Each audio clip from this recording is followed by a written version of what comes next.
ಯುದ್ಧಗಳು ಆದಂತಹ ಸಂದರ್ಭದಲ್ಲಿ ಅಥವಾ ಏನಾದ್ರು ಒಂದು ಸಾಂಕ್ರಾಮಿಕವಾಗಿ ಏನಾದ್ರು ಕಾಯಿಲೆಗಳು ಬಂದಂತ ಸಂದರ್ಭದಲ್ಲಿ ಶೇರ್ ಮಾರ್ಕೆಟ್ ಬೀಳೋದಕ್ಕೆ ಏನ್ ಕಾರಣ ಸರ್? ಒಳ್ಳೆ ಕ್ವಶನ್ ಸರ್. ಯಾಕಂದ್ರೆ ರೀಸೆಂಟ್ ಆಗಿ ಯುದ್ಧಗಳು ಸ್ಟಾರ್ಟ್ ಆಗಿದೆ.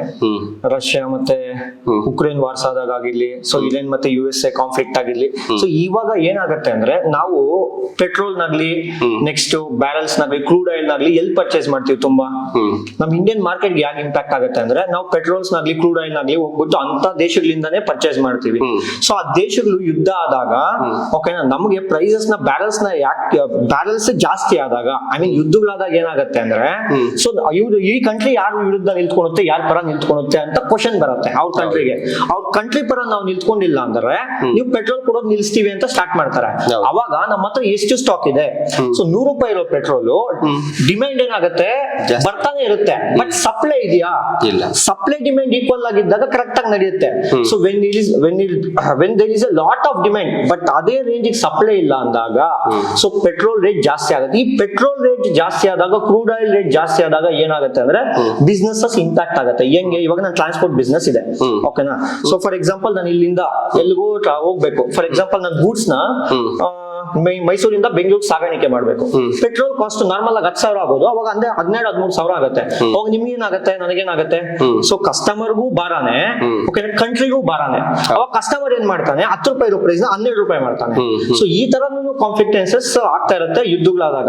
Next wars, next covid time ಅಲ್ಲಿ ಬಂದಾಗ, ಈ ಕಾಯಿಲೆಗಳು ಬಂದಾಗ ಎಲ್ಲಾ ಬಿಸ್ನೆಸ್ ಶಟ್ ಡೌನ್ ಆಗುತ್ತೆ. ಎಲ್ಲಾ ಬಿಸ್ನೆಸ್ ಶಟ್ ಡೌನ್ ಆದಾಗ ನಾವು ಹೂಡಿಕೆ ಮಾಡಿರುವಂತ ಅಮೌಂಟ್ ಆಟೋಮೆಟಿಕ್ ಬಿಸ್ನೆಸ್ ಆಗಲ್ಲ. ಶಟ್ ಡೌನ್ ಮಾಡಿದಾಗ ಬಿಸ್ನೆಸ್ ಹೆಂಗಾಗುತ್ತೆ? ಓಕೆ, ಇವಾಗ ಫಾರ್ ಎಕ್ಸಾಂಪಲ್ ನಾನೇನೋ ಸ್ಟಾಕ್ ಮಾರ್ಕೆಟ್ ಬಿಸ್ನೆಸ್ ಅನ್ಕೊಳ್ಳಿ. ಎಲ್ಲ ಕೋವಿಡ್ ಬಂದು ಶಟ್ ಡೌನ್ ಮಾಡ್ಬಿಡಿ, ಎಲ್ಲೂ ಹೋಗ್ಬೇಡಿ, 3 ಮಂತ್ಸ್ ಲಾಕ್ ಮಾಡಿಡಿ ಅಂತ ಹೇಳ್ತಾರೆ. ಓಕೆ, ನಾನು ಲಾಕ್ ಆದಾಗ ಹೆಂಗ್ ಆಫೀಸ್ ಓಪನ್ ಮಾಡ್ಲಿ? ಆಗಲ್ಲ. ಅವಾಗ ನನ್ನ ಬಿಸ್ನೆಸ್ ಏನಾಗುತ್ತೆ, ನಾನು 1 ಇಯರ್ ಇಷ್ಟು ಟಾರ್ಗೆಟ್ ಅಂತ ಇಟ್ಕೊಂಡಿರ್ತೀನಿ, ಸೇಲ್ಸ್ ಆಗಲಿ, ಕ್ವಾರ್ಟರ್ ಸೇಲ್ಸ್ ಆಗಲಿ, ಓಕೆ, ನನ್ನ P&L ಆಗಲಿ ಇಷ್ಟು. ಸೊ ಅದು ಅಚೀವ್ ಆಗಲ್ಲ. ಅದು ಅಚೀವ್ ಆಗದಿದ್ದಾಗ ಮಾರ್ಕೆಟ್ ಮೇಲೆ ಡೈರೆಕ್ಟ್ ಇಂಪ್ಯಾಕ್ಟ್ ಇರುತ್ತೆ. ಆ ಡೈರೆಕ್ಟ್ ಇಂಪ್ಯಾಕ್ಟ್ ಇದ್ದಾಗ ಆ ಟೈಮ್ ಅಲ್ಲಿ ಜನ ಸೇಫ್ ಅಸೆಟ್ಸ್ ನೋಡ್ತಾರೆ. ಹೆಂಗೆ ಸೇಫ್ ಅಸೆಟ್ಸ್ ಅಂದ್ರೆ, ಈ ಸೆಂಟ್ರಲ್ ಬ್ಯಾಂಕ್ಸ್ ಆಗಿರ್ಲಿ, ಇನ್ಶೂರೆನ್ಸ್ ಕಂಪನಿಗಳಾಗಿರ್ಲಿ, ಬ್ಯಾಂಕ್ ಅವರಾಗಿರ್ಲಿ, ಇವರೆಲ್ಲ ಹೂಡಿಕೆ ಮಾಡ್ತಾರೆ. ಅವ್ರಿಗೆ ಸೇಫ್ ಅಸೆಟ್ ಕಾಣಿಸೋದು ಗೋಲ್ಡ್ ಮತ್ತೆ ಸಿಲ್ವರ್, ಚಿನ್ನ ಮತ್ತೆ ಬೆಳ್ಳಿ.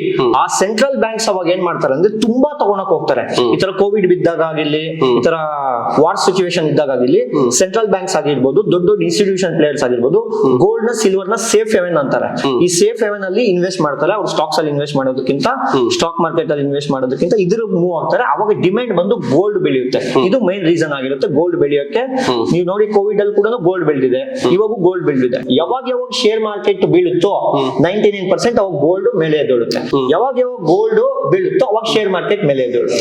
This is the main reason.